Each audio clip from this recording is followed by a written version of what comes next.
So, all right, Tammy. Yay. Okay, Make America Godly Again, and we're going to bring back Christ. And as I was listening, the first time I heard this concept was from Julian Jackson, who's going to be speaking with her husband there. So, and she said the gospel of Jesus Christ should be taught at the same time as the gospel of liberty. And we see that throughout with the battles, and that's why I think our prophet keeps using battle words, right? And not, think in the terms of a spiritual battle, of course. But let's hope it doesn't turn into a physical battle. But so it's exciting to have this happen, and this is going to be our live Liberty classes. They're going to be Tuesday at 2 p.m. on Zoom, and that's the Zoom link if you want to take a picture of it. And if you want to be on the list, you can text me if you've got my phone number, and we'll put you on the list to remind you on Tuesdays.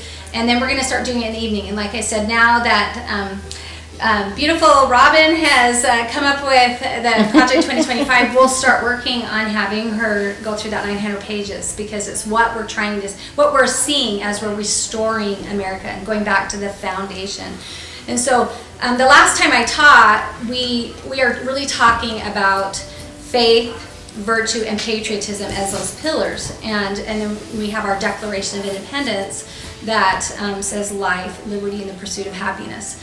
And so this Families for Liberty event is the reason why I come up with Raising Guardians of the Republic is, as I've researched each of our founding fathers, they literally said that we need to be teaching our children to be guardians of this republic. Does anyone know where it is in the Constitution that says we are a republic? I'll help you memorize it. Okay, so it's Article 4. 4 means, the number 4 means earth, fire, wind, or, that's a number for the planet Earth. So Article 4, Section 4 actually says, and the way it says it, the United States shall guarantee to every state in this union a republican form of government. The U.S. Constitution, Article 4, Section 4. So when you have friends say the word democracy, that's mob rule, right?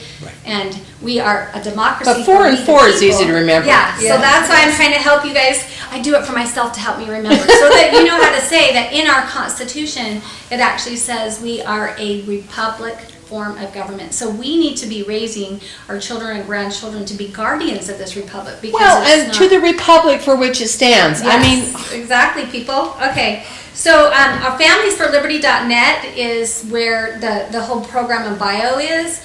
What's going to happen this weekend. And then we have Latter-day Saints for Life. We're doing a service project if you'd like to bring even just a small gift card or just a note, just saying, we are thankful that you're keeping your child. God will be with you. If you have any maternity clothes that are new or used, or parenting books or birth books or anything like that, new or used, you'd like to donate, we're collecting those items. And then they will be having a convention on April 12th and still collect items there. So we'll be collecting. I can help get them to Latter-day Saints for Life. They'll be attending the event. And so we're going to be part of the solution by doing this. So hopefully we have Mr. Charlie's Chicken. He is going to come with yummy chicken and sauce and coleslaw and toast, and then I'll have Caesar salad too. And this is the lineup. We'll have Katie Malovich, who's doing our social media. So we've got right now, on Instagram, one word, Families for Liberty for Instagram, and then we have our Facebook page is Families for Liberty, and I'm going to be switching out my Utah Moms for America Rumble channel to Families for Liberty, because it has LDS content, and I didn't know the rule at the time when I was creating the Rumble channel. So, and then we're going to have Kaylee. She's the 13-year-old professional singer, and she's sung at jazz games even, and won awards. She's going to sing the national anthem. And then my husband and I will just explain the mission of Families for Liberty for about 10 minutes, and then so that we can understand why we created Families for Liberty. And then after that, we have Alan Jolene Jackson, who's going to be teaching Anchored in Hope in Jesus. And then my husband and I, because it goes through those 12 lessons that are on the resources, the free resources with Moms for America. How many minutes for each one? Everybody has a different amount. There are some people are assigned 20 minutes. Robin will get 20 minutes. I'm getting 20 minutes. That there are 3 speakers that ask for 30 minutes, so they get 30 minutes. Some people are just asked to bear their testimony for 5 minutes or so.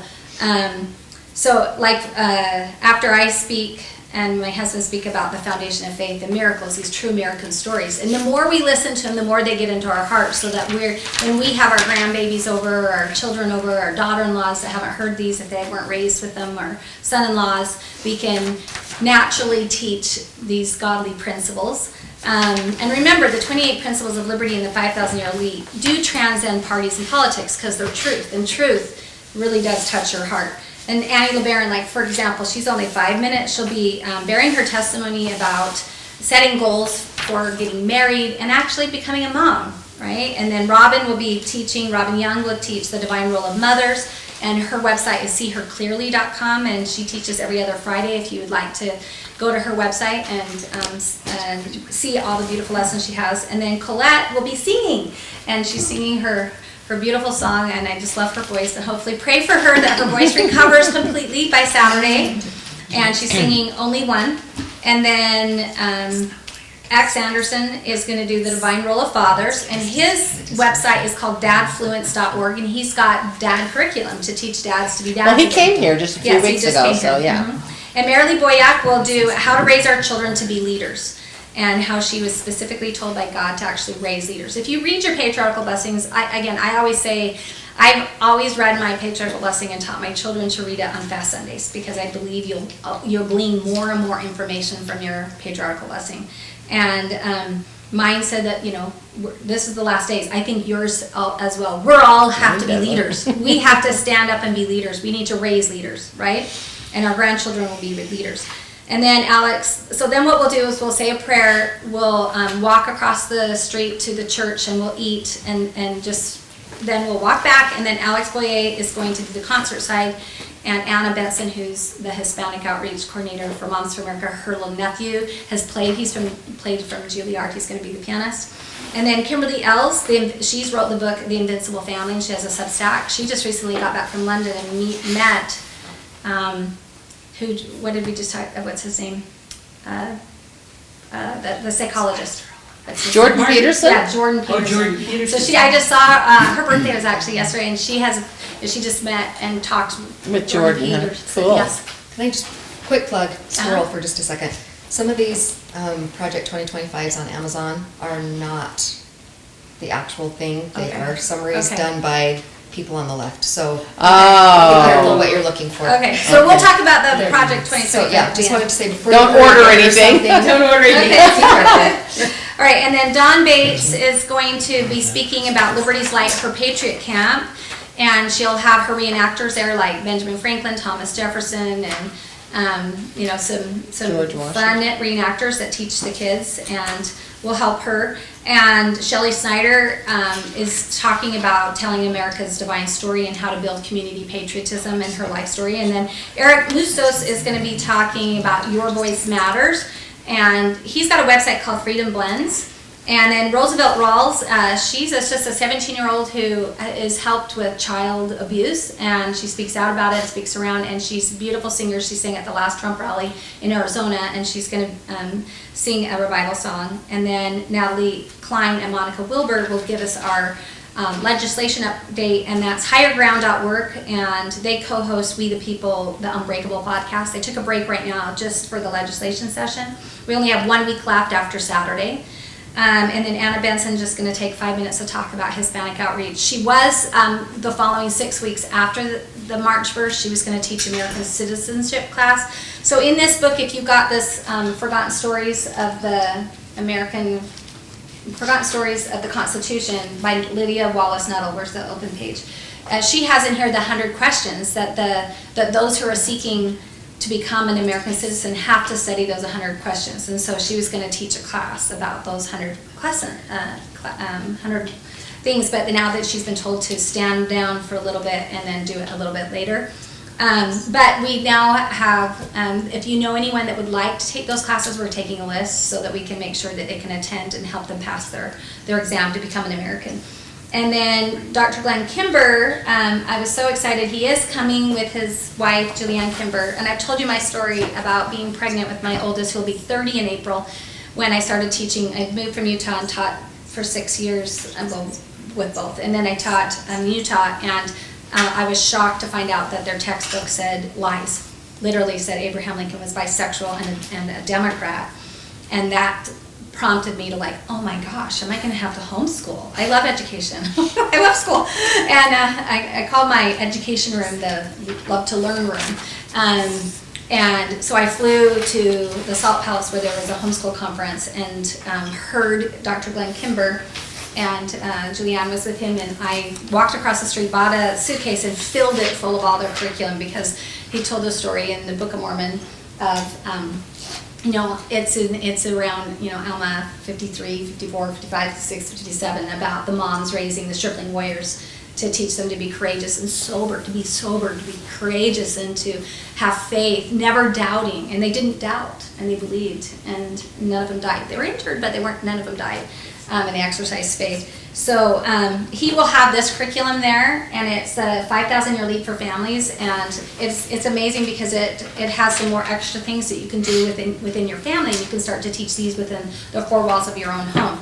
And then we're going to be honoring all the cottage meeting women that I've met throughout the years, and because they've stepped up and been courageous. That Spiritual Treasures talk of President Nelson, where they felt that it was time to, like Colette, open your home or open your heart or start something where we would speak up and speak out, because we were told otherwise the world would never recover. So you guys are all part of that. You were born for such a time as this. So the resources, again, are coming out of the Cottage Meeting Resource Guide, and you can get those for free, actually. And then, or the Forgotten Stories, Celebrating America's Constitution, and they each have 12 lessons. And then also The Miracle That Changed the World, the 5,000-Year Leap. And because like with this bird and the broken chain, literally, if we can memorize these 28 principles, and if you come to the event on Saturday, again, I'm giving everybody a bookmark with the 28 principles. We can transcend the parties and politics. I've been able to make some leeway with my own mother, who just watches CNN. So that's good.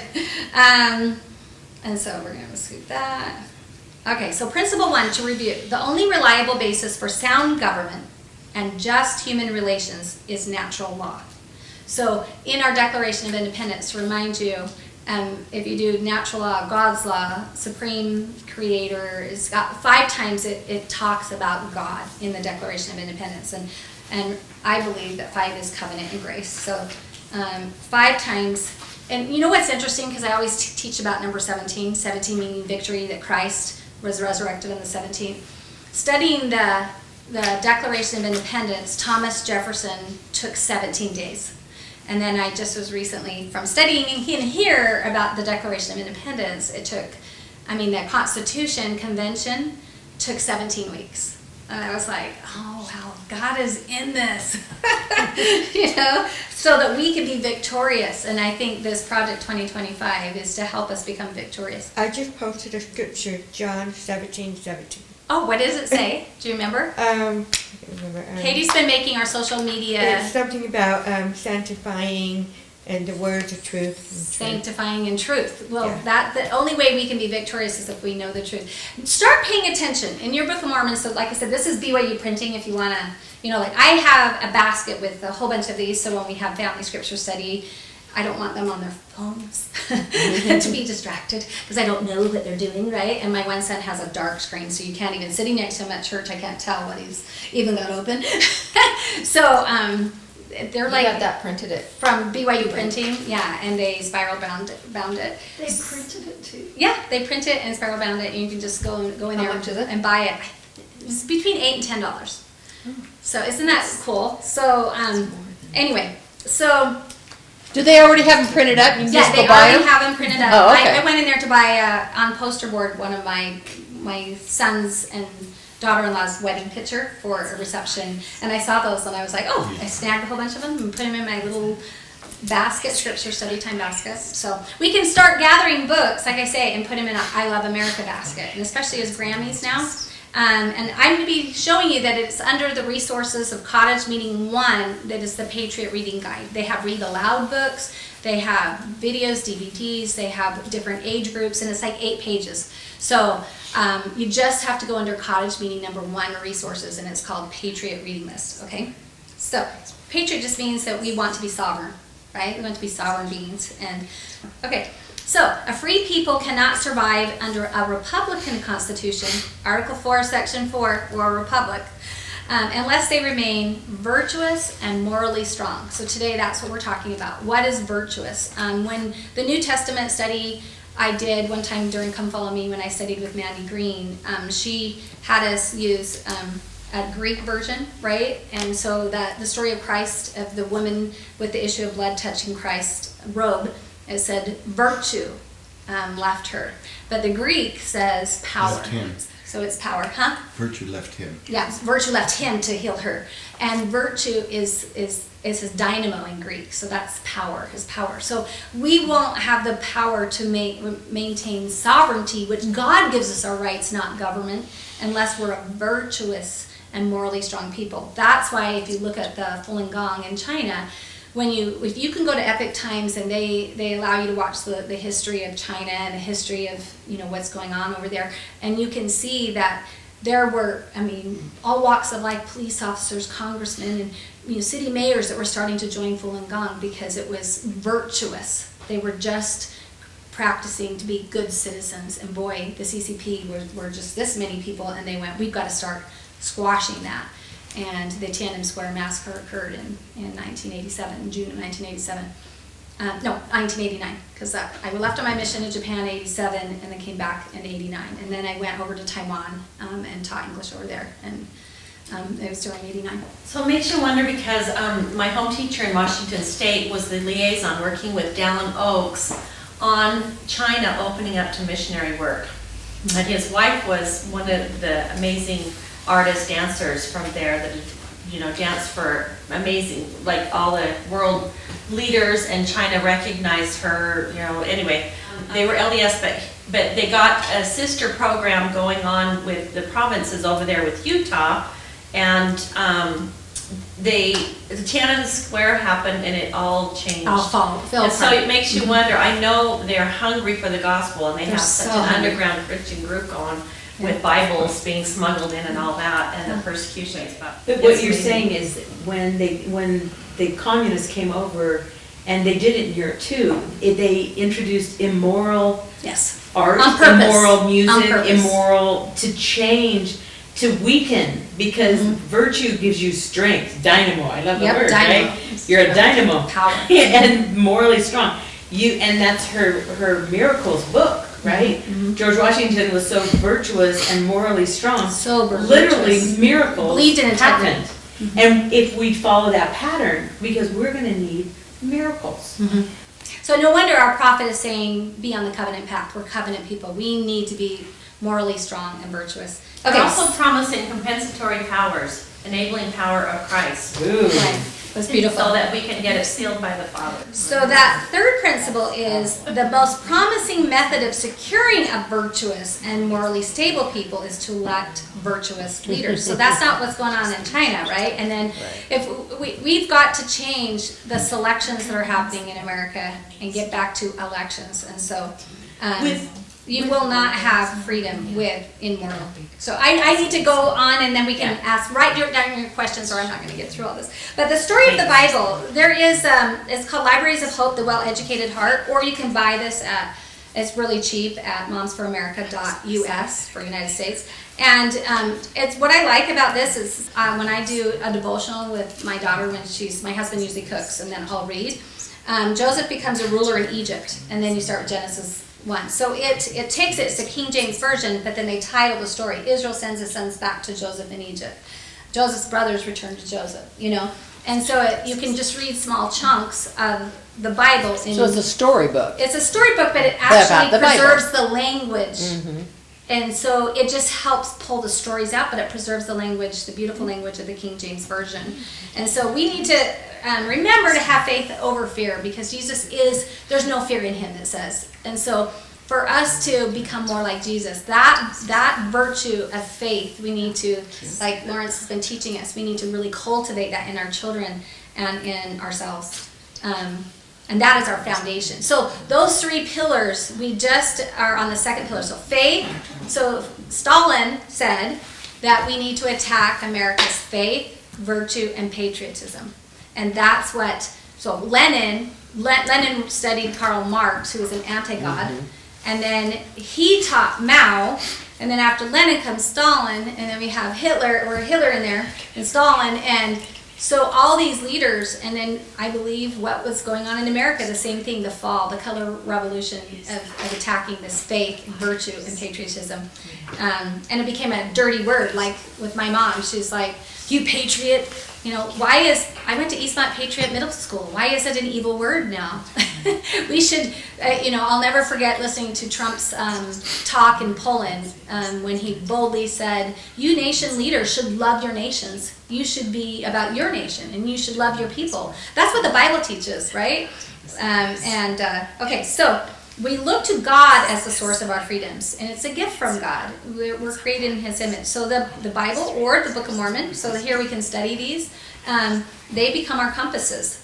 And the destiny of America is to carry the gospel of Jesus Christ to all men everywhere. That's a quote by John Adams. Isn't that cool? And I read the story of John Adams when he was like 9 or 10 years old in the Old South Church, right? In 1746 when the French were coming, and they fasted. The community was called to fast and pray.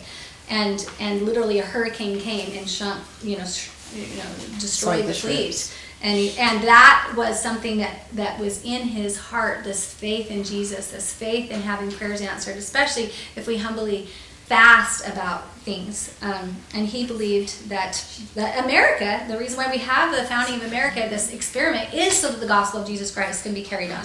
And we believe that within our own religion. So that liberty does begin at home, and those pillars are faith, virtue, and patriotism. So today we're on virtue, or dynamo, or power, morality. So to remind you, faith is, without God, there could be no American form of government, nor an American way of life. Recognition of the Supreme Being is the first and most basic expression of Americanism, and that's President Dwight D. Eisenhower.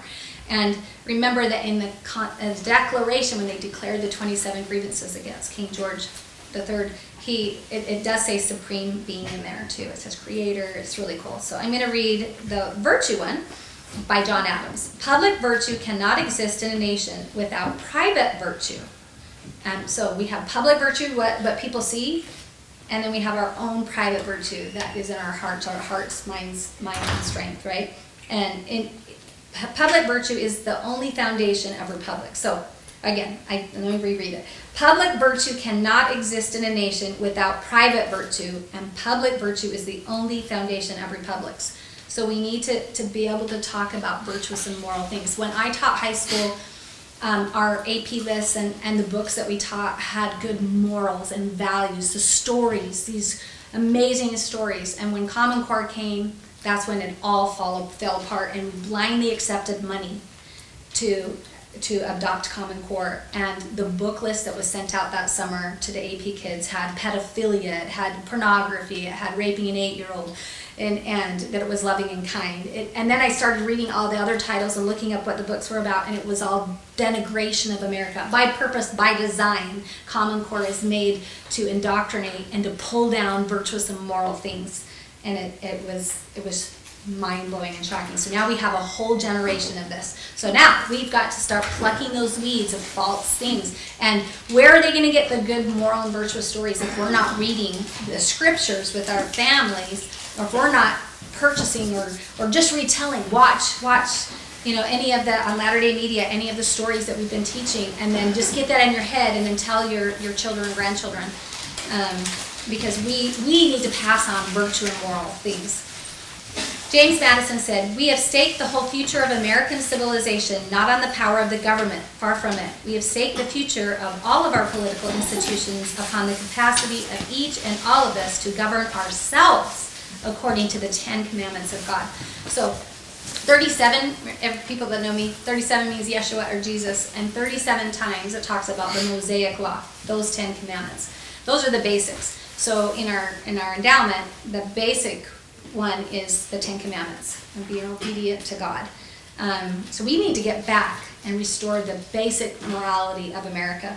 So private virtue is a personal relationship between you and God, and it's shown through obedience. So that's why we have obedience to the commandments, to Him and His teachings. And as a covenant with God. So that's your personal covenant with God. Public virtue is when you give back to society, you make sacrifices for the greater good for your own people in your own home, your neighbors, your communities, and your nation. So we know that George Washington was a statesman, not a politician. He practiced private virtue in his own life. He was sober. He believed in honesty and integrity and service and loving, Jesus Christ-like attributes he tried to obtain. And then his public virtue is the same thing. He wouldn't, even though he really should have gotten some sort of salary and all these, stories in the Healing of America, if you hear about what happens in his life, he wanted to serve for the greater good. And we see Trump exempling the same pattern of service, of public service. And so that he's got public virtue. So Benjamin Franklin said, only a virtuous and moral people are capable of freedom. As nations become corrupt and vicious, they have more need for masters.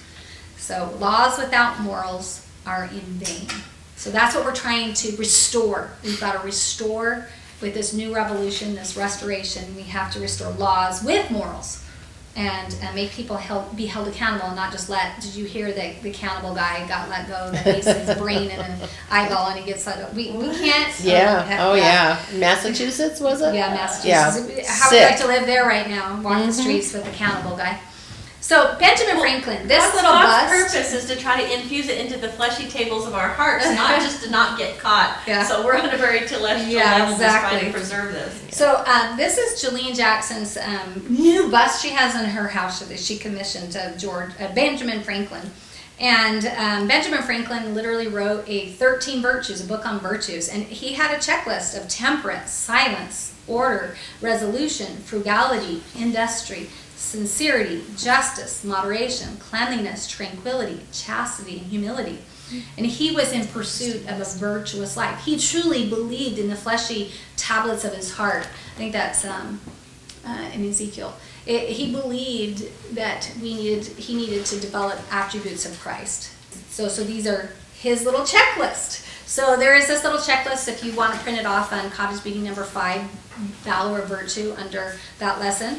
And if you want to read the real Benjamin Franklin, this is the true story of the America's greatest diplomat. He was labeled the Golden Patriot, the father of morality. But there's been more people trying to misalign him that, he was something that he's not because he was the most moral man. And he, during the Constitution Convention, he petitioned them to prayer. And sometimes their prayers lasted an hour. But for a while during that 17 weeks, they didn't have prayer. And then he gets up as the elderly statesman in his 80s and said, if we're going to create a self-governance constitution, a written document, we need the powers of the Almighty God. Have we already forgotten it from 1776? Because this is happening in 1787. Have we forgotten the miracles and the providence of God? We need to call on the petition of prayer. And so, don't believe the lies about Benjamin Franklin. All right, so. Yeah, who wants to be judged by their lowest points in their lives or their mistakes? Well, is it any wonder, too, why they're knocking down monuments and they're knocking down statues? Yes. And pulling it out of the books of the children? They don't want them to learn. No, they don't. They want the awful stories. We are now going to hear a story about Benjamin Franklin. This is the story of great Benjamin Franklin and the street light in front of his home in Philadelphia. There's an article that reflects this, and it is reflecting the light of virtue. We are told of one night, long before street lighting was heard of, Benjamin Franklin sat cooling himself by the open window. He heard a man stumble and fall on uneven cobblestone in front of his door. Franklin made a note of this. It is evident that I'm the cause of this man's fall. Had there been a light in my window, it would have shone on the street and so prevented his misfortune. The next morning, Ben hurried to the lantern shop, maker's shop. The shoe keeper asked if he was looking for a small lantern to light his way as he walked in the night. "Oh no," was Franklin's reply. "I need a huge lantern with wide light spaces on 4 sides. I want a good strong rack to hang it from." The keeper laughed. "There's not a room big enough in all of Philadelphia for that kind of lantern." Franklin replied, "It's not too big for the outdoors. Please prepare the rack and hang it over my front door before nightfall. Make sure it carries out well onto the street, high enough above every passing head, and I will personally tend to lighting it each morning." The keeper was puzzled, but agreed to do it.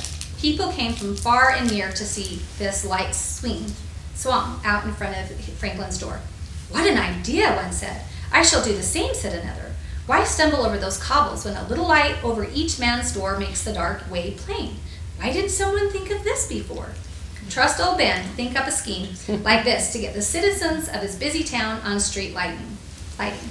Any other person would have talked and argued, but old Ben, well, he just went ahead and hung up the light. He did action. He did the right thing, even though it wasn't required of him to make life on his street a little safer, a little more comfortable for those passing by.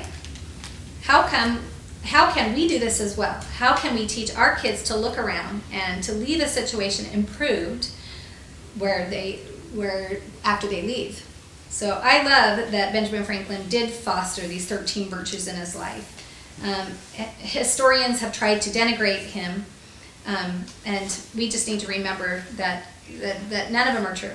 And what an example of public virtue and private virtue in his life. So I'm going to read some scriptures about being virtuous and holy. So Isaiah 5:20. "Woe unto them that take the night for day, and light for dark, good for evil, and bitter for sweet." This is in 1 Nephi 15. It's the same thing. This is where Abraham Lincoln triple ear dogged it, and it's Isaiah 5, where it says that. So if you want to memorize that Isaiah that's in 1 Nephi 15, it's the same as Isaiah 5. We're at that same place. And it was so important to Abraham Lincoln to show that at that time, good was for evil, evil was for good. And people are taking night for day and light for dark. So how is virtue related to having eyes to see clearly?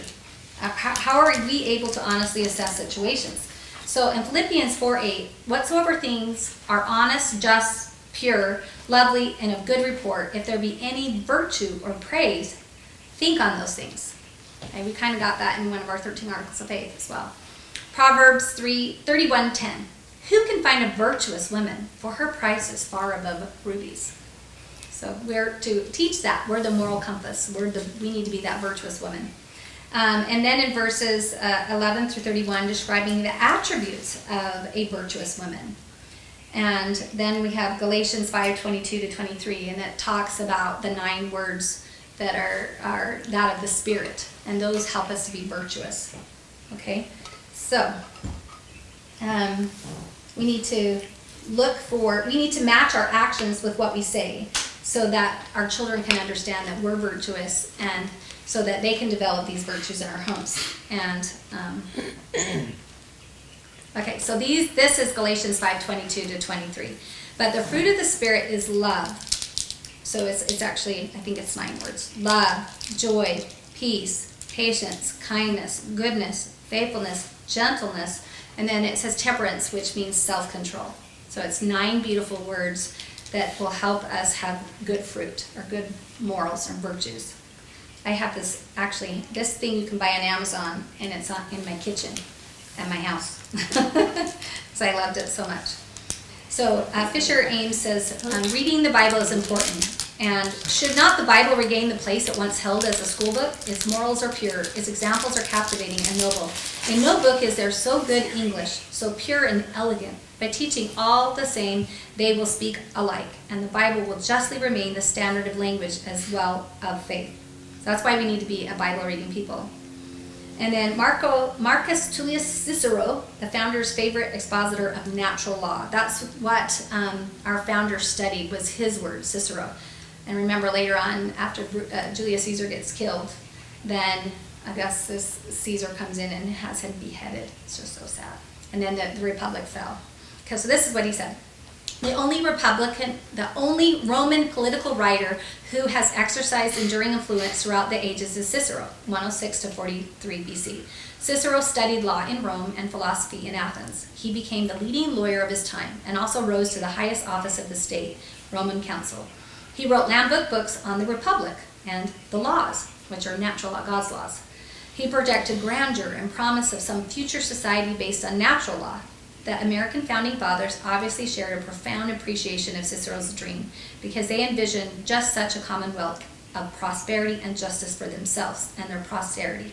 Natural law is true law, universal application, unchanging and everlasting. It will be valid for all nations and all times, and there will be one master and ruler, that is God, over us all. For he is the author of this law, its promulgator, and its enforcing judge. So, to Cicero, the glue that holds a body of human beings together is the commonwealth of a just society, and that is love. Love of God.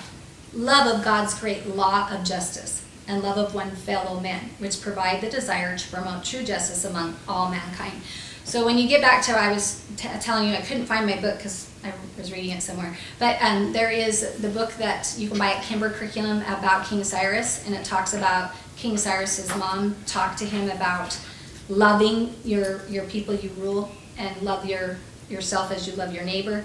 That's what George Washington had a signed copy of the Travels of King Cyrus, and then they believe that Trump is like a King Cyrus, that we need to learn to have that virtue inside us that will be willing to sacrifice our lives to be able to. That's the title liberty. That's in Alma 46, where we're as long as there's a Christian band of fighters that believe in that we get our rights from God and that will protect our family and faith and freedom and liberty. So we need to love, but we need to act if things happen, right? Out of love.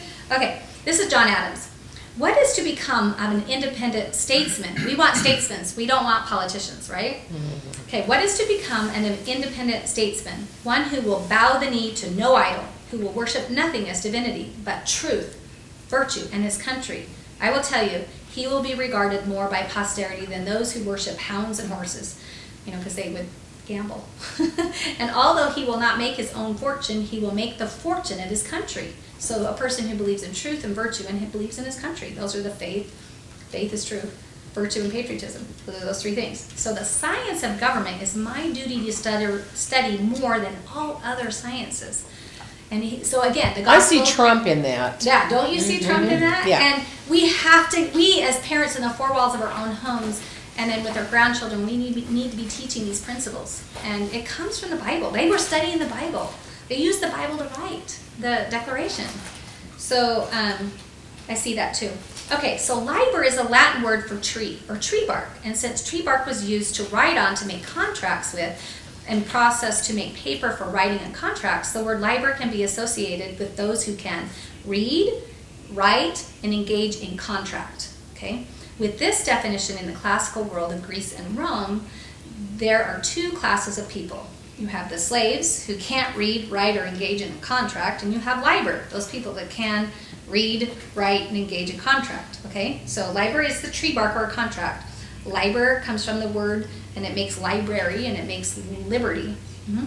It's just, my sister's just down at the Dead Sea exhibit, where they found the books written. Oh, yeah, 31. Sorry. No. But they found that the ink that they used to write on the skins was out of the what would you call it, the pitch of the tree. And it's a sacred tree. Oh, that sacred tree. So Isn't that interesting? Yeah. Oh, so Robin's been teaching us a lot about different trees too. So I think that is all applicable. I can't say that word. So I looked up applicable. Thank you. When I was looking up the main meaning of the name Donald, which meant we're a leader, and his middle name John means graced by God. So yesterday I had forgotten, I'd already looked it up, but I'm like, what does Elon mean? And it's a Hebrew word for oak tree. Oh, wow. Interesting. Interesting is right. So I thought that was really interesting. Okay, so there's a beautiful article for free on this cottage meeting number 5, and it's by Oliver DeMille, Liber and Public Virtue. There are two phrases which have been forgotten today, but which help explain a man like John Hancock and so many others in his generation would choose what they did at such high cost. And these two phrases were the foundation of the freedom on July 4th in 1776. And what do these phrases mean? So there were varying levels and types of slaves and peasants, and likewise different types of labor, from citizens to merchants to, how do I say this word? Aristocracy. I know, I was trying to practice saying it. Aristocracy, but I didn't trust myself. Aristocracy and royalty. But the fundamental difference between slaves and labor was freedom. Labor is the root word of liberty, and it's also the root of book or libro or library. So liberty is the state of being liber or free. Okay, liberty is not just the absence of bondage, but the fitness of the individual to act as a citizen. You had to actually have knowledge. So we need to be acting, and that's why we need to be hearing these lessons over and over again, telling them and reading the Bible with it. And you know, we need to be, then we'll have the knowledge to act and do the spiritual treasures. So you have it right there. Liber is also to liberal, or the liber, Yeah. arts, the arts Yeah. of freedom. Yeah. So liber is Isn't also that the root of the interesting? phrase. Yeah. So liber is also the root of the phrase liberal arts, such as the liberal arts college. The arts in a Bachelor of Arts or a BA degree comes from the liberal arts. The liberal arts are the knowledge and skills necessary to remain free. Has that changed? Yes. The Well, whole definition the of the word. liberals Liberal are. arts is twisting freedom. They've twisted it all, just like they Oh, twisted yeah. our rainbow, meaning covenant with God. So it is the actual knowledge and skills necessary to remain free. As Robert M. Hutchins, former president of the University of Chicago, put it, liberal education is the education that prepares us to be free men. Boy, do we have to restore that. You have to have this education if you're going to be an effective citizen in a we the people, a democracy. And you need to be educated to choose a representative form of government, a republic in a caucus, because you need to study. You have to be able to read and write and understand, to know contract, to know law. Okay? So you have to have this education if you are going to be an effective citizen of a democracy. For citizenship requires that you do not leave your duties to be performed by others. A free society is composed of freemen. To be free, you have to be educated for freedom. So that's why we're doing this, is to educate us all for freedom.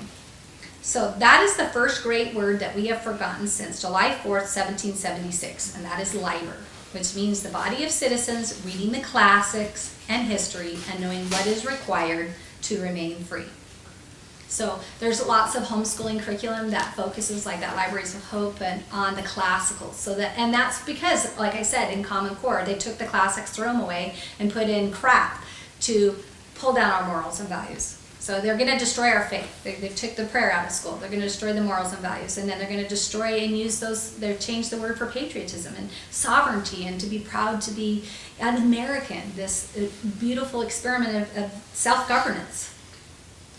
So we look to God for our liberty again. The founding generation spoke of two types of virtue, again, private virtue and public virtue. Private virtue is morality and obedience to the commandments and doing what is right. Private virtue is essential to freedom. Immorality leads inevitably to the loss of freedom, personal and eventually the national. In 1776, the term public virtue meant voluntarily sacrificing personal benefit for the good of society. Consider the signers of the Declaration of Independence and their closest associates, even their wives. The signers and their wives epitomized both liber and public virtue. For example, Robert and Mary Morris of Pennsylvania, who financed the Revolutionary War, lost everything and ended up in a debtor's prison after the war. So folks better wake up, because without America there is no free world. We're the only place where this experiment has happened, and our 250th anniversary is in 2026. And so we better start teaching these stories, these great miracles and stories. So in the Forgotten Stories in the Promises of the Constitution, yesterday, today, and tomorrow by Pamela Openshaw, there sections 1 and 7 and 12 talk about peace, virtue, morality, and freedom, and they have really good stories. So if you haven't purchased this yet, you can do it at promisesoftheconstitution.com, or you can do it at momsforamerica.us. And I taught it too. And so, she's yeah. taught it. And there's actually workbooks to help parents teach it if you're homeschooling, or your daughter's homeschooling, your daughter-in-law. And what she's done is she's made it very simple, and she used 150 words. in each of these little vignettes so that you can just sit down at breakfast, and if you only read that one section to your children during a devotional or during a time, then they'll eventually get it. There's a cottage meeting group in South Jordan. She saw something that I had taught here, and she had this book, so she made a flyer to her neighbors and just said, hey, after you drop your kids off at school, we're just going to spend 1 hour at my house, and we're just going to slowly go through this book and read these vignettes. And boy, those women were, became deep in faith, virtue, and patriotism. And the true stories of America are all in here. Okay, Thomas Jefferson said, for promoting the public happiness, those persons whom nature has endowed with genius and virtue should be rendered by liberal education worthy to receive and able to guard the sacred deposit of the rights and liberties of their fellow citizens. And they should be called to that charge without regard to birth or accidental condition or circumstance. So America wasn't about, the elite born in this bloodline or whatever. Anybody can aspire to dream to be a public servant, a statesman. And we see that today. So Nathaniel Hale. Tammy, Robin had something to say. Oh, I was just gonna bring up Big Balls. Okay, let's not do that yet. We'll do it at the end. But genius, Yeah. right, for virtue. Yeah, it For is. no pay. Yeah. Both of those men, Elon, the oak tree, The oak tree. and Donald, the world leader, are practicing statesmen. And Elon came from South America, and then South Africa. Africa. I meant Africa. But he said he read all of Yeah. these stories. That's what put American virtue and love in him. So that's the reason why we're doing this, is to show that we have to incorporate these stories in our lives and in our hearts. And no matter how many times we read them, just same with the stories in the Book of Mormon, they're stories. Why did they decide to put stories in the Book of Mormon? Because you wrap the virtue in a story, and then it becomes part of you. It's becomes something of truth, just like the Constitution says. Yes. So Nathaniel Hill, I want to read a story about him. So this is one of my favorite stories. He's a young man who had so many good qualities and virtues. And this story is called One Life to Give. And I only regret, this is on September 22nd that he was hung, 1776. So July 4, 1776, we have the Declaration of Independence, and by September 22nd, he's hung.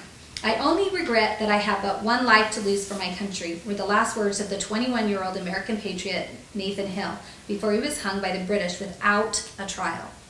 He was a Yale graduate in 1773 and almost became a Christian minister, but would go on to be a teacher. 2 years later, when the Revolutionary War began, he joined the Connecticut militia. On July 4th, 1775, he received a letter from his Yale classmate, who was now General Washington's chief intelligence officer. This friend challenged him to do something great.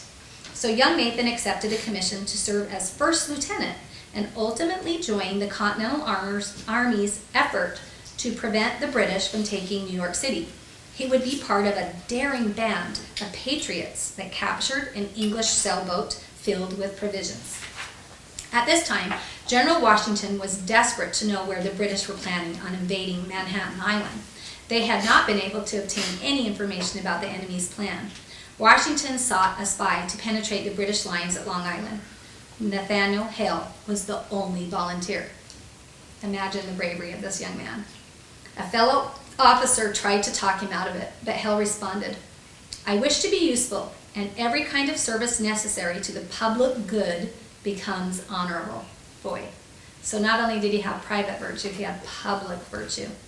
2 weeks later, he was captured by the Queen's Rangers, commanded by American loyalists. So the American loyalists were those that didn't want to separate from and declare independence. So they were traitors to me.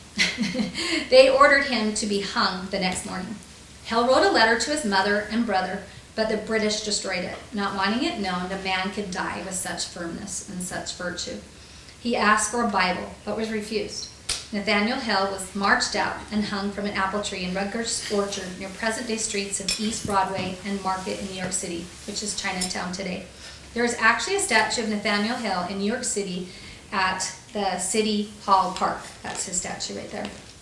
The Essex Journal stated of Nathaniel Hale in February 1777, "At the gallows, he made a sensible and spirited speech. He told them that they were shedding the blood of the innocent, and that if he had 10,000 lives, he would lay them all down, if called to it, in the defense of his injured, bleeding country. A fellow soldier of Nathaniel Hale said, when any of the soldiers of his company were sick, he always visited them and prayed for them. A good posterity came after him. Nathaniel Hale's nephew would become governor of Massachusetts, Edward Everett, who spoke at the dedication of the battlefield right before Abraham Lincoln gave the Gettysburg Address. And Nathaniel Hale's grandnephew, a well-known author, would write, "We are God's children, you and I, and we have our duties.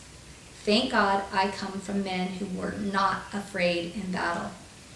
Nathan's example truly inspired his generations that came after him.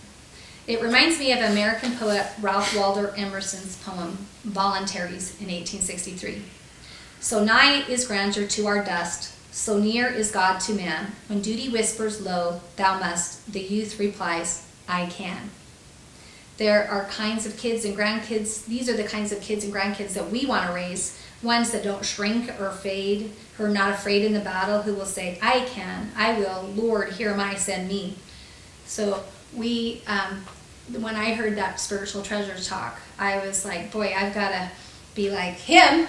I've got to go, okay, I need to squash my fear down, believe in faith, and help be part of the warrior, the warrior army, the spiritual army, to call out what's immoral so that we can maintain our morality and our virtue of this great country, or the world will never recover. That still always just shocked me when I heard that. Okay, a moral character who had virtue was George Washington. I hope I shall possess firmness and virtue enough to maintain what I consider the most inevitable of all titles, the character of an honest man. He believed in telling the truth. He was full of integrity. And his mom taught him that at her knee, reading the Bible, that you need to be a virtuous and honest man and love your nation as you love God and love yourself.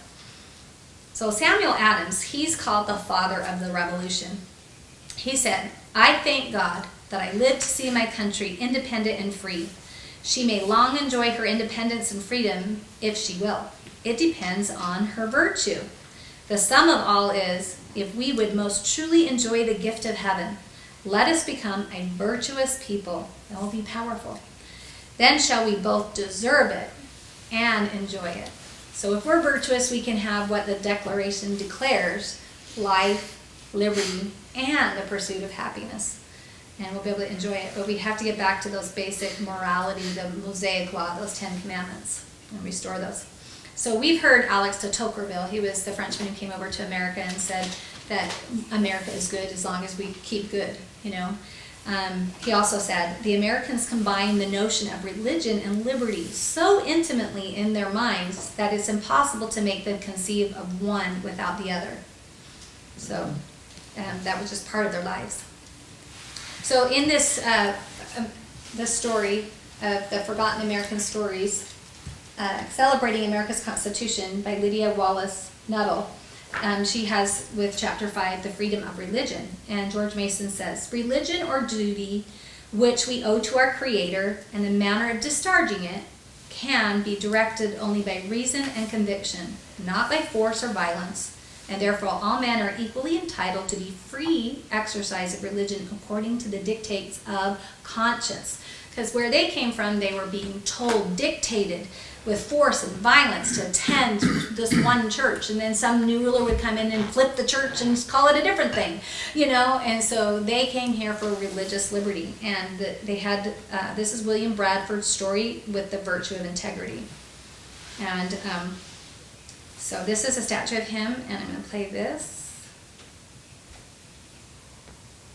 Does it have to? Can we hear it? Oh. I have it muted.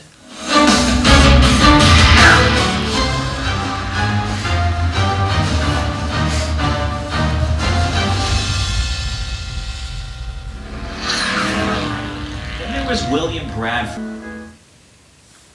Okay, so I just wanted to, and basics of what he was. It was a separatist to separate from that mandatory, and they were being hunted down.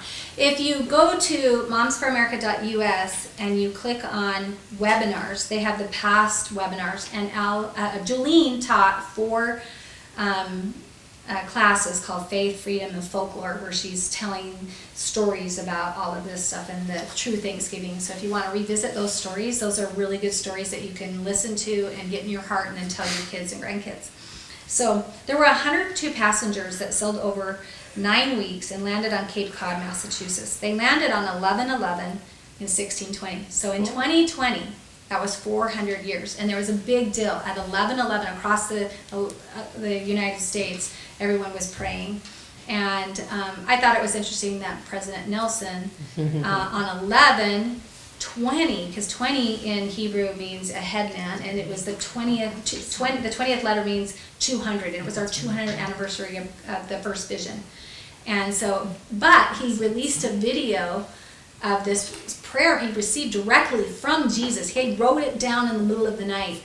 Wendy Watson Nelson gave him a lighted pen. If you ever go to DC and you go to Alexandria, Virginia, and go to George Washington's Masonic Temple, in the bookstore you can buy a lighted pen to be enlightened. So he would receive a revelation, and he would write it down with his lighted pen, and he received directly the prayer. So if you want to go back and research that prayer that he did, he released it at 11 a.m.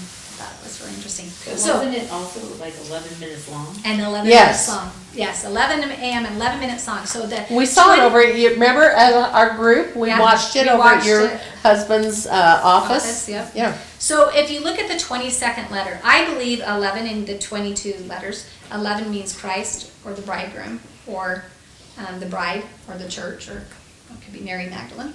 And then 11/11 is sacred marriage. So when I was, like I said, I served my mission in Japan. The Chinese, the Asians believe 11/11 is a sacred date to get married. So there was literally thousands got married in 2011 on 11/11 because it was 3 11s. We just celebrated in 2020 the 400th anniversary, and the 22nd letter in Gematria was worth 400. So that year was so crazy in 2020. We had the 19th letter worth 100, 19 means Eve, and we had the anniversary of the first woman to vote, the 100th anniversary. Then the 20th letter means, a headman, which the headman is Joseph Smith, who was foreordained. If you guys want to write down twice in the Book of Mormon, it is 1 Nephi 13 is where it's prophesied. That's the whole history of the United States. The number 13 symbolizes all of America on the good side, right? Mercy and love and forgiveness. And so it has, Joseph would be named after Joseph. It has the story of Christopher Columbus there, the Bible and the Book of Mormon coming together. But the second place in the Book of Mormon where it testifies of Joseph is 2 Nephi 3. And that's when Lehi is giving his blessing to little Joseph.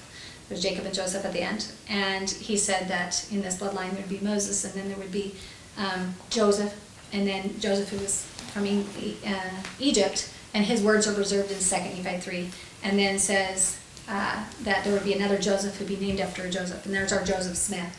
And so in 2020, that is when Joseph Smith's first vision, 200 years, and literally Gematria is 20. I just think it's all Hebrew. It's so exciting.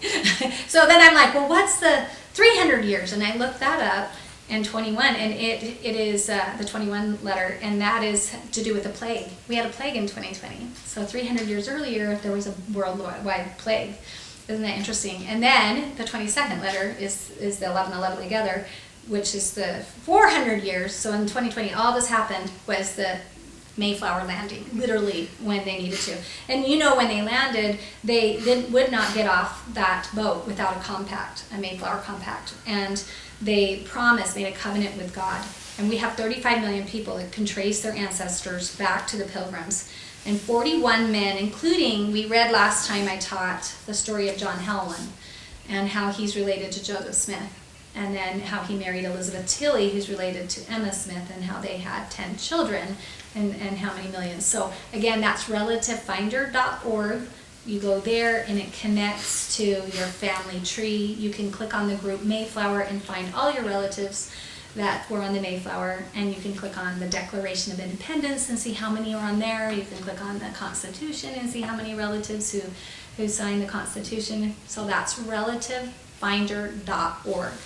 So 41 men, including John Howland, even though he was the servant of John Carver, he signed a covenant with God for the glory of God and the advancement of Christian faith. The reason why they were successful is because they did promise, made a covenant, an action word, covenant with God.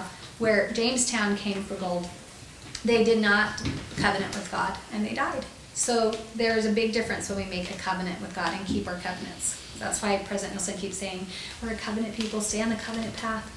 So this is what it looked like right here, and that's what they wrote.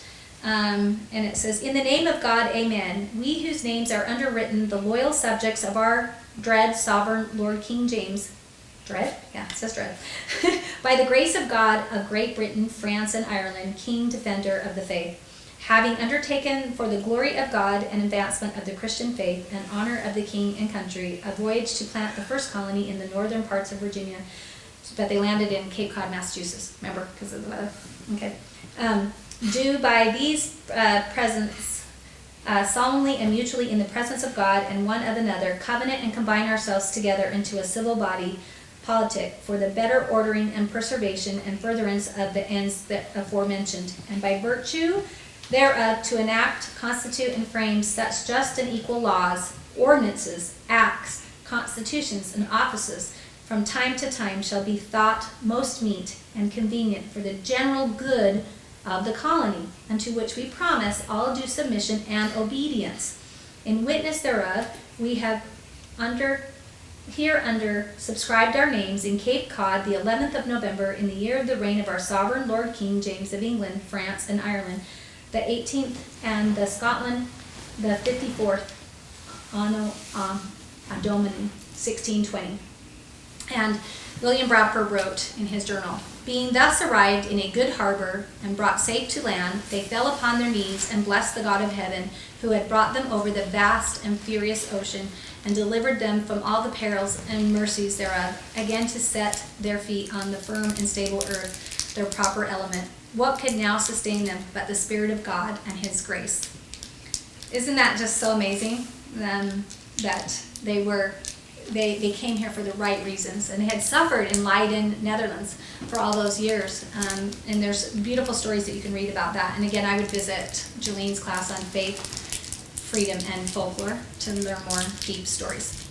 Okay, so freedom of religion means having the freedom to think differently in all ways, such as politically, morally, educationally, religiously, etc. It is, in essence, freedom of conscience. So that word conscience, right now the buzzword is common sense. Well, for religion, it's really your conscience. That's where your heart and your mind and your soul connect. So we can't have anybody control our conscience. We've seen that during Hitler's time, right? So the First Amendment to the Constitution protects freedoms of religion and expression of those beliefs publicly and privately. That freedom of religion or freedom of conscience. The founders of our nation's government were very clear in their writings that the practice of religion, all denominations, in the lives of the American people was vital to the proper function of our American form of government. Therefore, they formulated our government in a way that would prevent our nation from following the popular tradition of promoting and supporting a single national church. It was precisely because the founders valued and supported the role of religious expression and its influence in our American society that they wrote the First Amendment. Protesting freedom of religion and religious expression was first on their list of priorities when writing the Bill of Rights. And we know that the left tries to say Thomas Jefferson said that we have to have a separation of church and state. That's not what he said. What he said is we don't want a national church forced upon us violently, but that we should be moral and religious, both private and public. So we know that. So where the Spirit of the Lord is, there is liberty, is 2 Corinthians 3:17. And Thomas Jefferson, so Thomas Jefferson in this story, again, if you come on Saturday, hopefully she's going to be bringing more of these. So it says, the 1776 was a difficult year for the Americans. It was a particularly difficult year for Thomas Jefferson. Within months of the death of his daughter, his beloved mother passed away, and his wife became extremely ill. His concern over the fate of his country and the state of Virginia gave him severe migraine headaches that would last for weeks at a time. But Thomas Jefferson was not a man easily deterred. No matter the adversary, he pressed forward in his determination to see America's liberation from British rule. So he practiced the virtue of perseverance. Okay, there were the conditions of Jefferson's life when he came to be the author of the Declaration of Independence. For 17 days, he wrestled with the task, lying on paper the fundamental ancient principles, the laws of nature and of nature's God. Jefferson felt the weight of this profound responsibility, and in the face of much personal distress, he forged ahead.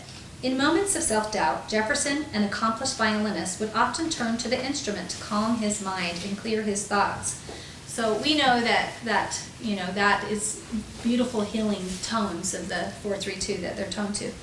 He would play, anxiety would fade, and inspiration would again flood into his mind, enabling his pen to drip with inspiration upon the page.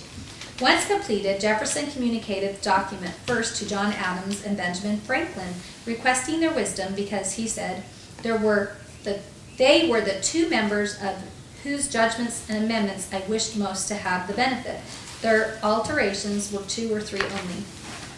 And so I just think that is so amazing, the story of Thomas Jefferson, how he persevered. And it was a light to all mankind, this Declaration of Independence. Want to share something on that? Can we wait? Yeah, just in case I don't get done. So it says, a light to all mankind, the Declaration of Independence. With no further alterations to the declaration by the committee, the sacred document was presented to John Hancock and the rest of the Continental Congress, where it met with a storm of debate. Tossed to and fro, this fragile document finally rested on the reverent waters of calm, where among the many changes made, none were found to alter the ancient principles that Jefferson had worked so hard to document. These principles would now sit perched upon a hill as a light to all mankind. The words laid on the parchment over 2 centuries, almost 250 years ago, were not mere rhetoric, but represented a genuine commitment to original principles, a commitment that was tested on the battlefields of liberty as the signers, with a firm reliance on the protection of divine providence, mutually pledged to each other their lives, their fortunes, and their sacred honor. This became very real as the Revolutionary War overshadowed the land with the might of the British Empire. It was not yet settled, and the vote on the Declaration still needed to be taken, and the Continental Congress pressed for independence. They knew the realization of the American dream would require the document to be unanimous Declaration of Independence among all 13 colonies, but the 2 delegates from Delaware were deadlocked, and the third, Caesar Rodney, was not in Philadelphia. With a true sense of urgency, a messenger was dispatched immediately to find Mr. Rodney. And there was a sacrifice with him. He had cancer, and he came and he helped come and to help it be unanimous. Has anyone been to that hall where they signed in Philadelphia? When they signed, it is such a sacred place. It's a really beautiful Liberty trip to go to, and they have the chair even that the chair and the desks and all those things.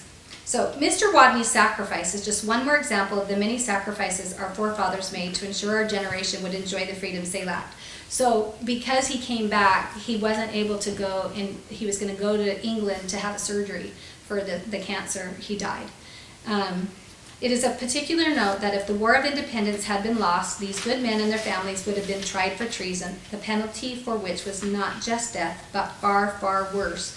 After a horrifying and excruciatingly long process, when spirit and flesh had been unmercifully parted, they quartered the remains, which they would have scattered across the countryside, so that their final resting place would be unknown, unnamed, and unhonored. And yet, in spite of this threat, these stalwart men pursued their righteous path, pressing forward with faith in the Creator. May we ask ourselves, if the task rested upon our soldiers, would we have signed it? And it included their wives, right? When we declared these. So Thomas Paine, whose Common Sense, he had a book named Common Sense, had been a bestseller, and he pointed out that most of the people were industrious, frugal, and honest here in America. He added that few Americans had been corrupted with riches the way they had been debilitated in Europe, where there was a class system, where all they wanted was luxury, indolence, amusement, and pleasure.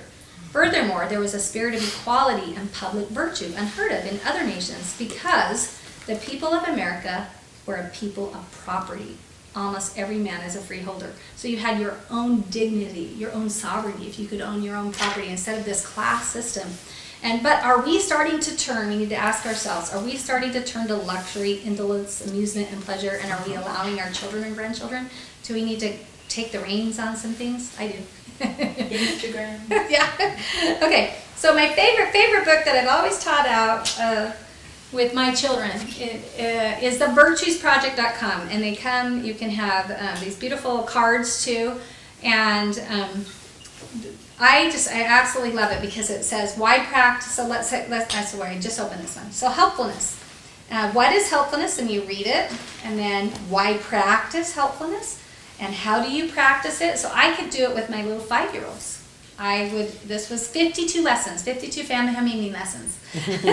And then I could read the signs of success, congratulations, and that I would write up the affirmation about it, and then I would practice my kids saying, you're being helpful, pointing it out, and then keep trying. You need more practice when you see them not being helpful, but do it in a loving and kind way. And and then you have them repeat that little affirmation. So with integrity, this is the virtue of integrity. It says, integrity is standing up for what we believe is right. We keep faith with our ideals and live by our deepest values. We keep our agreements reliably. Our actions match our words. We strive to balance impeccable integrity, unfailing tenderness for ourselves and others. We cherish the challenge of doing the right thing in all circumstances. We give excellence to whatever we undertake. We live by our personal covenant, our covenants. So Confucius says, to put the world right, we must first cultivate our personal life. We must first set our hearts right. So a practice of integrity. I live by my ideals. So I would have my kids say it after me, so you can say it in your mind if you want to. I live by my ideals. I am faithful to the virtues of my character. I am trustworthy. I temper righteousness with forgiveness. I strive to do the right thing. I abide by my heart's deepest promise. And I am thankful for the gift of integrity. I don't know if I like to say this part now. It supports me to walk my talk because the left has stolen that. The left is stealing it's my truth. We don't know. There's no my truth. There is just truth from God, God's law. So I just absolutely love this book and love the cards that go with it. And my missionary gets these cards to be able to do little devotionals. And you can, they actually have one card, I think, a day on their website that you could actually download and stuff without even having to Where purchase can a you pack get of the cards. book and the cards? Yes, at thevirtuesproject.com. Is that my cards, the virtue Yes, cards? Okay. she has those Yeah. cards over there. And they have different ones. So these are always the things that we say. Oh, good. So I do have some time. Okay. So, because I'm like, I don't know if I can get through them. The 4 ways to stay anchored in hope. So again, we always try to say these things so that we can stay anchored in hope. Because if we don't stay in our own homes anchored in hope, or our own souls, hearts, then we let fear come in, right? And fear will never, the same. So look to God, not government. And then 2, prioritize family time. It's really important. Cultivate the garden of liberty in your own home where you're teaching them, you're tending, you're watering, you're nurturing, you're pulling the weeds out, replacing them with the truths. Even Elon Musk says that you have to pull things from the root to get, to change things. So I'm excited for Project 2025 so we can pull those darn, and literally it's somewhere in this lesson. It talks about, it's in this book that she did. Should I put it here? It is. Oh, good. I can read this then. Okay. I do have to read this. Okay. So, and freedom and morality intertwined in promises of the Constitution. Morality and virtue are indispensable to liberty, which is freedom rightly used. Okay, liber, freedom, liberty. Listen to the words of the founding fathers. John Adams. Our Constitution was made only for a moral people. It is wholly inadequate to the government of any other. Benjamin Franklin, only a virtuous people are capable of freedom. As nations become corrupt, they have more need of masters. Virtue and integrity define our moral code, our beliefs of right and wrong. Without those beliefs, concepts of good and evil do not exist. That's why Karl Marx is an anti-God. You know? Okay, without those beliefs, concepts of good and evil do not exist. There is no incentive to treat others fairly, to obey law, or to tell the truth. Dishonor becomes irrelevant. A person without virtue can justify any self-serving scheme if there is no punishment for it. An immoral person will rob, steal, or even take life if it can be done without conscience. Through our moral beliefs, we care about others and value their well-being. Our moral beliefs make us tender at the pain of others, and we take care not to prolong or increase it. We are inclined to give and desire good for others. Our morality makes us want liberty for all of us and not just for ourselves. Good government is not possible among people who do not understand right and wrong. Anarchy will reign, and there would be no freedom, no justice, no protection, and no rights. The law of the jungle would prevail. No sane thinking person would advocate such a world. Freedom, morality, and virtue are synonymous ideas. The more moral we are, the less law we need, and the more free we are. If most people are honest in their dealings, fewer laws are needed to control theft. If most financial institutions are fair and upright with their customers, only basic oversight is necessary. If most manufacturers act with integrity and offer their goods at fair prices, few regulations are needed to protect consumers. The founders' political rules made morality and basic knowledge of religious principles central to society. They wrote and discussed this copious for decades. The framers could not and would not conceive the government without the constant influence of God and virtue. Our collective belief in God is the source of virtue. We are moral when we follow God's law. When we do not follow God's law, political forces will step in and fill the vacuum and impose laws upon us. William Penn, founder of colonial Pennsylvania, explained, "Men will either be governed by God or be ruled by tyrants." So there is, it's in 1913 that is when everything was taken away. That's when then we had income tax. They took that away. They took the Federal Reserve started. The 17th Amendment came in. The states' rights were no longer protected, and so we really had since 1913 this huge coup that has happened. So this is what we're trying to now restore, is to get back away from all of that. So how do we do that in these troubling times? We have to study the Constitution from the viewpoint of the Founding Fathers, and then study the Bible, because they use the Bible to write those. So, and we have a even more perfect book, the Book of Mormon, where we can study even with when people wanted a king or they wanted judges. There's so many yummy things that we can take in, especially like around 35, and study all that. And patterns, yeah, look at the patterns of it all.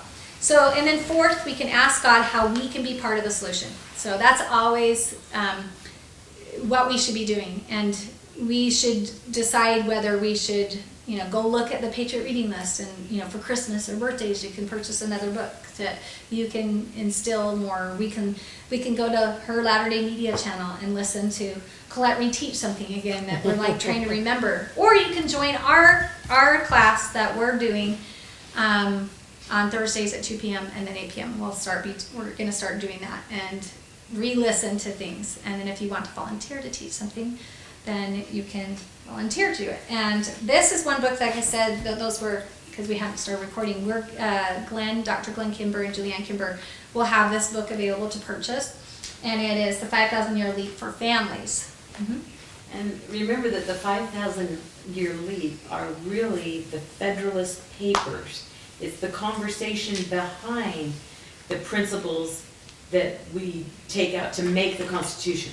Mm-hmm. So you can read the Constitution in your little teeny tiny book, but to understand those principles, how they got them, is to study the Federalist Papers, which they put in short form in this book. Yeah. So it's such an empowering book to So the understand. people at that time were such educated, reading people, that it was published in the paper. So once the Constitution was signed, for people to understand this concise contract, they put it in the paper. The Federalist Papers were, they, All the articles. all the articles that were. Arguments left and right. Yeah. And so moms and dads in the streets would talk over this. They're with their neighbors. They were discussing these ideas through the Federalist Papers. So when President Heber J. Grant, Harold B. Lee. Harold B. Lee. Not Heber J. Grant. Harold B. Lee had asked Cleon Skousen to write these books, like especially the 5,000-Year Leap, a lot of books, but and the Naked Communist. Constitution, so you can understand it Yes. with your family.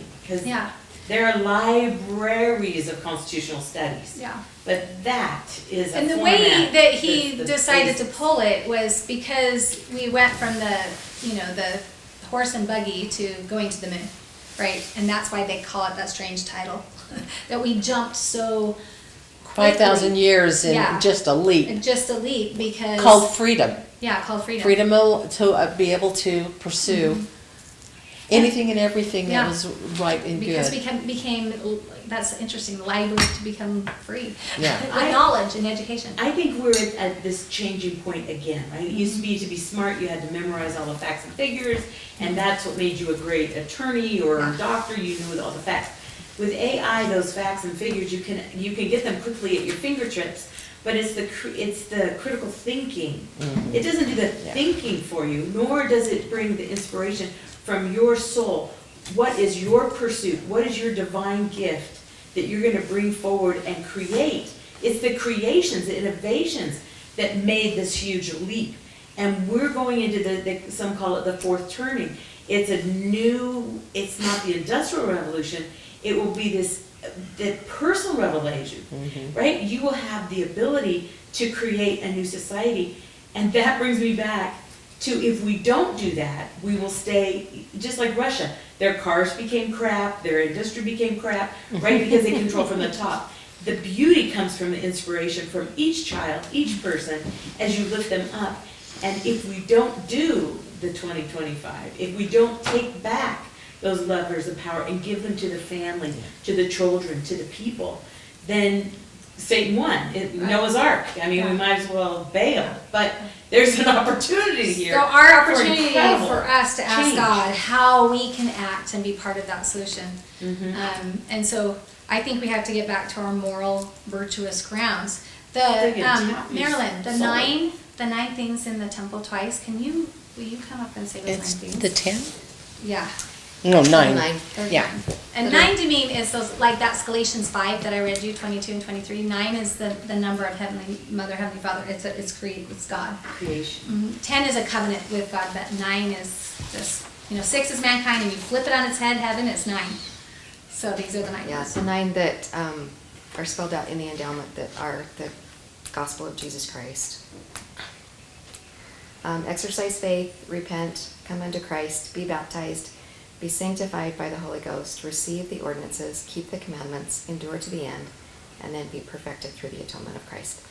What I thought was interesting is all of them start with an action, something that we do. Yeah. So we receive, so let's see if we can say these. So we do Exercise faith, exercise faith, everyone say that, exercise faith, Repent. Come unto come Christ.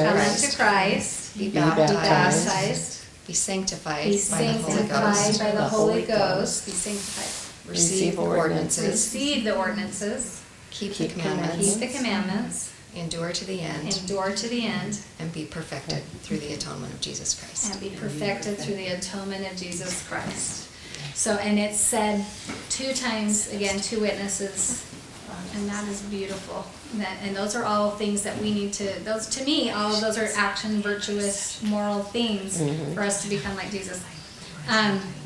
Okay, so we have just a few. Anybody else wants anything Robin to do? And then she just stepped away. So, I hope you guys can come to our event on Saturday. We do need help setting up tables and chairs at the church too. It's so not this Saturday, it's next No, Saturday. it's right? No, this Saturday. March 1st is the Saturday, I thought it was you the guys. 8th. It's the March 1st. It's this Saturday. And so we'll have the school open at 7 a.m. to try to do, like, make sure the grand piano is fine, that the speakers, mics work, and set up our t-shirts and our lanyards and things like that, and then have a resource table for selling books and stuff at a cheap price, at cost. And but over at the church will be open at 8 a.m. where we can set up tables and chairs and put tablecloths on top. And so we need help if you'd like to come help. Anywhere between 7 and 8 if you can come help. And then it starts at 9. And we have to start on time because we have so many glorious speakers. And you also have to have like 30 minutes to get out once you're done, right? Yeah. So hopefully, I think what I've noticed when I went to my last event that I went to with Patriots, that we believe in self-governance and we believe in picking up after ourselves, and we don't go, oh, I'm going to leave that for the next generation. I mean, have you noticed that they had stories that at the Olympics the Japanese were always staying after the Olympics cleaning? Because they've embedded this concept of always remembering to say thank you over and over again, and then always picking up after yourself. So before they leave school, that they don't have a janitor who cleans up after themselves. Well, do you remember when Glenn Beck had his rally at the Capitol, and there was more than probably 750,000 people, and there wasn't a crumb. Everybody picked up and cleaned and left, and then Obama had something, and it was filthy. Yeah. Papers. So it shows you stuff. the type of morals and values, Yeah. and virtuous versus not. So I'm expecting that we all will help quickly. We'll see a need. Fold we'll up fulfill the chairs. need. Yeah. And just to go back, just to you had that one slide, like the people that rise up, it didn't matter if they worked in government for all their lives or gone through all the different things. There is a calling of God to your soul, right? And so Beautiful. those people that want to be virtuous and to volunteer to assist and to teach, and that's why I said it reminds me of Elon. He realized free speech was almost gone and had the ability, had he not bought Twitter and allowed that platform to be used Oh, my for goodness. alternate voices. Yes. I mean, that changed things so dramatically. He's a And patriot. absolutely. Absolutely But patriot. he brought forth geniuses Yeah. there are geniuses being born today to help us move into this next. I had like a 5-month-old baby, and I was looking at my phone, and she started to scroll down. She was looking for something. I'm like, how is this? Unless they are prepared, they're ready. Why should we be looking to a 19-year-old dropout that has the capacity to use a language, right? Has he been prepared like a Mozart that played music at 5? Do you know what I mean? There's something, and only people that have this long vision of being prepared in the heavens to be born on earth and have a body to pursue your happiness, or that fulfill the measure of your creation, right? And that when you die, you continue. Most people have that truncated, and therefore they're a lump of clay and everything you can shove into it. And that leads to communism and negativity and sadness, where the other one brings forth joy and excitement. And here are these young men that are volunteering free in their jeans and backpacks, couple, 3 guys walking in, running these programs. It's absolutely breathtaking. That is breathtaking. It is. And so And for the left to complain about the it left to complain is beyond Taking away belief. their power. Yeah. Oh, Crazy. yeah. So when we look at our children and our grandchildren, we as covenant people, covenant families, covenant women, covenant men, notice those patriarchal blessings, because they say that this is the last of the last days, and that they came here with gifts from the pre-existence. They came here with gifts. You notice your gifts. Go reread your patriarchal blessings in the spirit of fasting and see the gifts that you've been given and gifts that you need to develop. So it is, to me, it's been mind-blowing, because as my kids got their patriarchal blessings and they had even more and more information on them, I was just like, yeah, we were all born for such a time as this, and we need to ask God what our purpose is and what gifts that we need to still develop? Are we not listening? And we're not, I mean, I've seen in this group, we've had people who've written books, who've done podcasts, who's Run created, for office. run for office. Chris There's Kimball. So many things pressed upon their Oh, hearts. Hard in things. Springfield. Hard things. And it might just be, but I would point out those gifts to your children and your grandchildren and to yourself. What gifts do you, were you promised that you would have? And I didn't, my middle name is Magdalena, and it said you'll be a pillar of strength. And then it wasn't until I came to Sisters of Liberty that I'm learning a pillar of strength is Magdalena, this high tower woman. So we need to be on that wall, that tower, and overcome the fear that Satan doesn't want you to fulfill your measure of purpose, your life, your And liberty, the and your pursuit. mothers that bring forth the children, right? They are the ones that see in that little baby, right? They feel that soul of that child.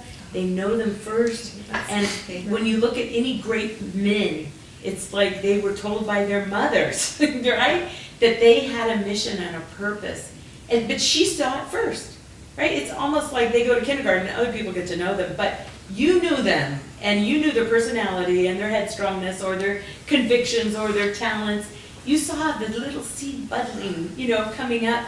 And as they grow, you see it, and it is so exciting as they, shift and try and figure these things out. But That just reminded me of this one.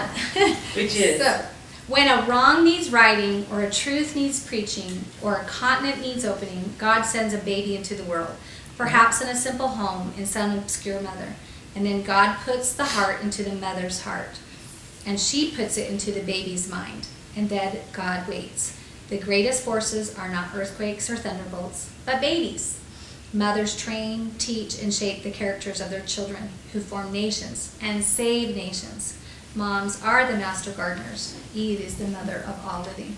So that's it. We are all children of God, and we can find our purpose. And that's just And you know exactly. what? The Republicans are talking about having children. Mm-hmm. And I don't know if any of you watched CPAC, but it was pretty, a lot of, Powerful.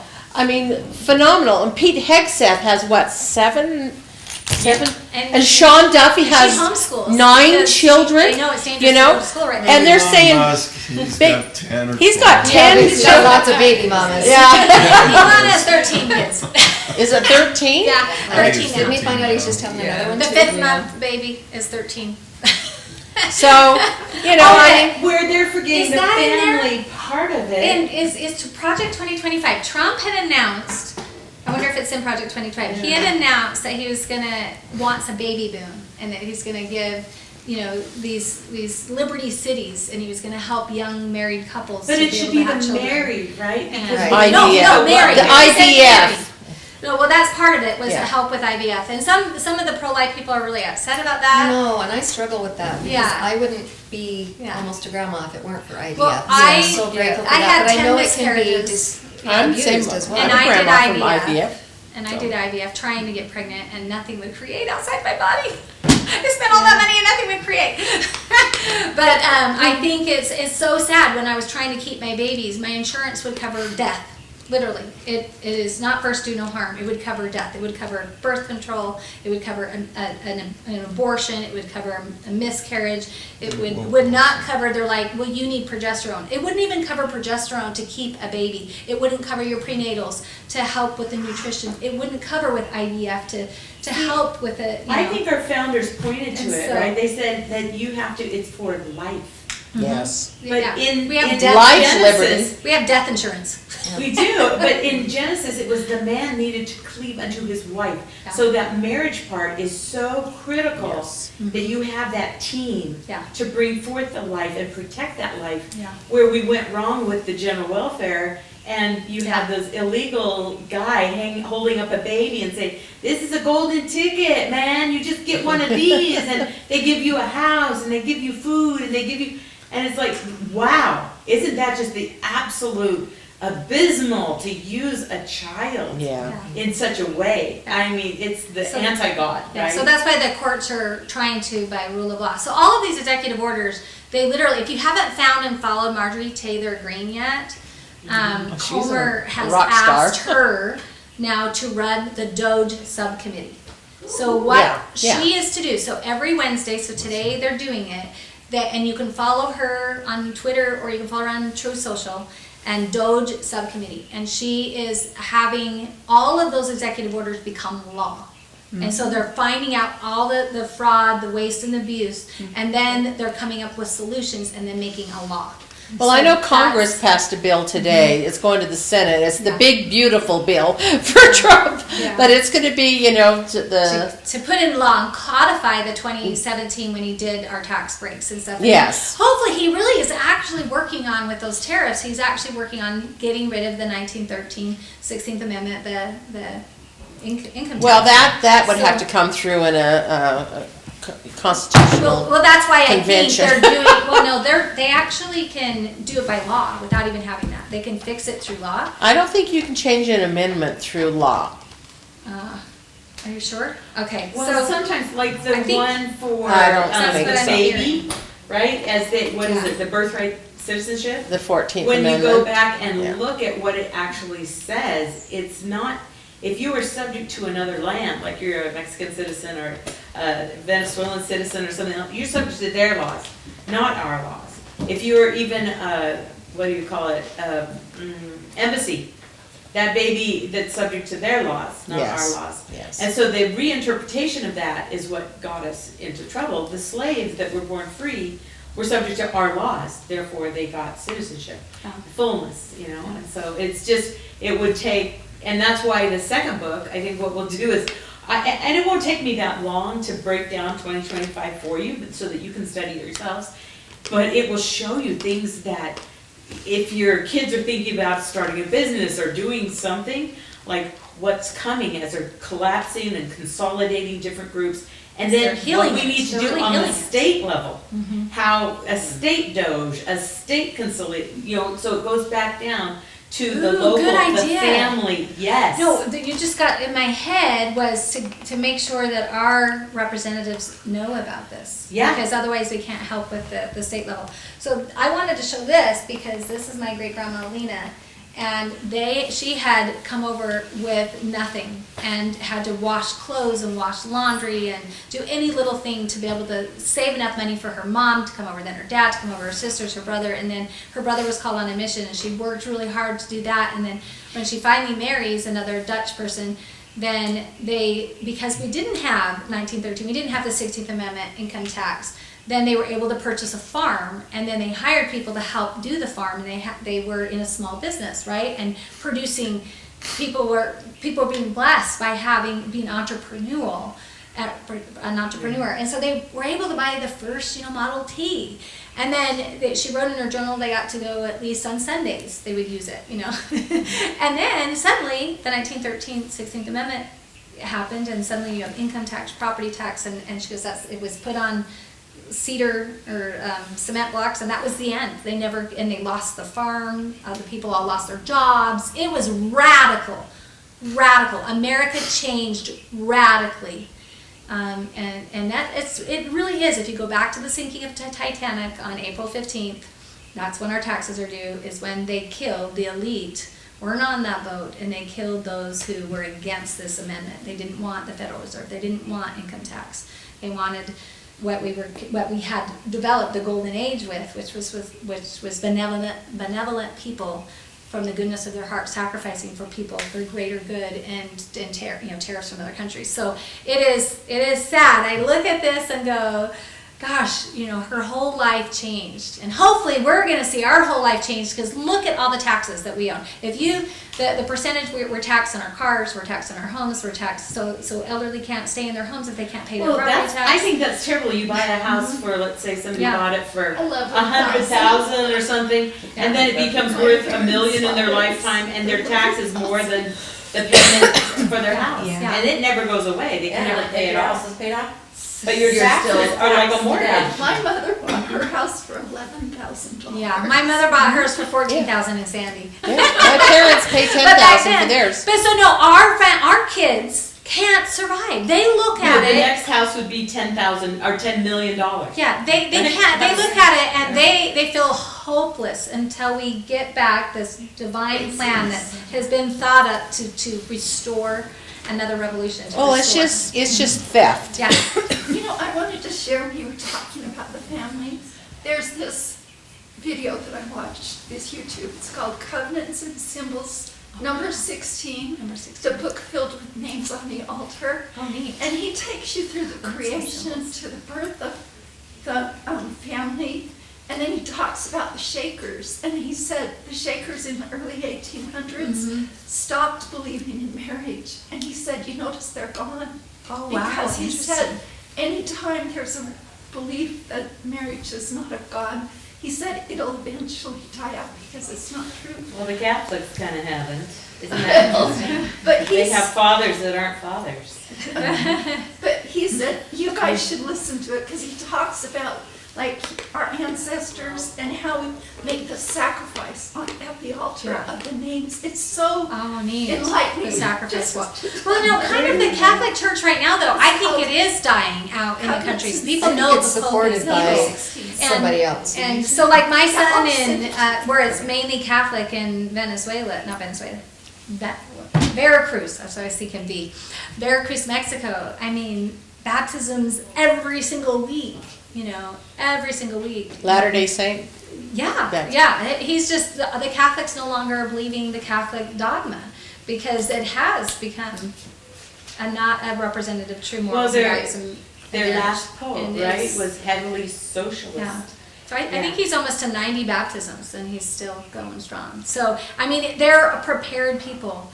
So we're supposed to be the tribe of Ephraim, which is Gathered. Ephraim and Manasseh, the Book of Mormon. So we're the gatherers. That's what it means. We're the gatherers. It's our time. So I love you all. And Thank you, for- Tammy. Thank you.